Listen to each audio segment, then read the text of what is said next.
অনেকক্ষণ দাঁড়িয়ে কি রান্না করতে পারছেন না, হাঁটুর পেছনটা কামড় দিচ্ছে, না হাঁটু লক হয়ে যাচ্ছে, এরকম যদি সিমটম হয় তাহলে কি সিম্পল এক্সারসাইজ করে এই টানগুলো কমিয়ে নিন। আসুন দেখে। নাম্বার 1, এইভাবে তুলছেন, হাঁটু ভাঁজ করুন, হাঁটুটা ভাঁজ করে এইভাবে ধরুন, থাইটা ধরুন, ধরে সোজা তোলার চেষ্টা করুন। Very good. এই সোজা করছেন, যতটা হাঁটু সোজা হয় একটা 90 ডিগ্রি থাকছে, পায়ের পাতা টানটা।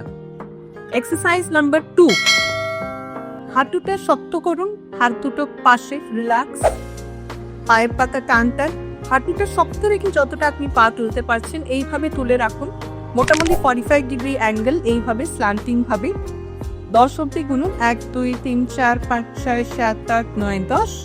আবার না।